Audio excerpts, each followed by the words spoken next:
పశుసంవర్ధక శాఖ అధికారులపై ఏపీ మంత్రి కందుల దుర్గేష్ ఆగ్రహం వ్యక్తం చేశారు. నిడదవోలు నియోజకవర్గంలో ఒకే నీటి తొట్టె నిర్మాణాన్ని ప్రతిపాదించడంపై మండిపడ్డారు. నిర్లక్ష్యంగా పనిచేస్తే సహించేది లేదని, నచ్చకపోతే ఇష్టం వచ్చిన చోటికి వెళ్లిపోవచ్చన్నారు. ఇది ప్రపోజల్ మనం ఉండే పెట్టుండొచ్చు. దాన్ని ఇక్కడ ఉన్నటువంటి ఈ వెటనరీ డిపార్ట్మెంట్ వాళ్ళు ఏం చేస్తున్నారని చెప్పి నేను అడుగుతా ఉన్నాను. జేడీ గారు ఎక్కడే ఉన్నారు. ఒకటి వచ్చినప్పుడు మీరు నాకు చెప్పొద్దా? మీకు చెప్పి ఒకటే వచ్చిందని గ్రామంలో ఇంకా పశువులు ఉండవండి. ఈ నియోజకవర్గంలో ప్రతి గ్రామంలో పశువులు ఉంటే వాటికి కూడా దాహం ఉంటుంది.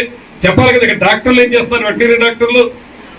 ఇది చాలా గ్రాస్ ఇర్రెగ్యులారిటీ, గ్రాస్ నెగ్లిజెన్స్ అండి. ఇది ఐ కెనాట్ టాలరేట్ దిస్. మీరు అందరూ ఉండగా చెప్తున్నాను నేను.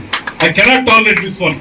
Please understand. హీర్ ఆఫ్టర్ ఇది రిపీట్ అయిందైతే మాత్రం మీరు ఎవరు మా జిల్లాలో పనిచేయక్కర్లేదు. మీకు కావాల్సిన చోటుకి వెళ్ళి పనిచేసుకోండి. ఇది క్లియర్ గా నేను ఆన్ రికార్డ్ చెప్తాను. ఈ మాట ఒకటి ఇస్తారా మీరు?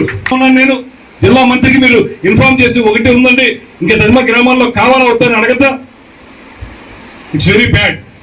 దయచేసి మనం ఉపయోగించుకుందాం. నేను మళ్ళీ దెబ్బలాడి పెట్టించాను. ఈ నియోజకవర్గానికి తక్కువలో తక్కువ 55 తొట్లు కావాలని చెప్పి పెట్టించాను. ఈ తొట్లు పెడతాం. మనకి పశువుల సమూహం బోర్డంతా ఉంది ఇక్కడ. ఆ పశువులకి దాహం ఉంటుంది. మనకున్నట్టే ప్రతి నియోజకవర్గాల్లో ఉన్నట్టుంటే మన పశువులు కూడా పాపం నోరు లేని ముగజేవాలి. ఇక్కడ పశువులు మాట్లాడడం, కావాల్సిన చోట వెళ్ళి కూల్ డ్రింకులు తాగవు. అవి కూడా నీళ్ళ కోసం ఎద్దరు పడతానే ఉంటాయి. అటువంటి పశువులకి మనం చేయాల్సినటువంటి మినిమం జ్ఞానం మనకు ఉండాలనేటువంటి మాటని నేను మనవి చేస్తున్నాను.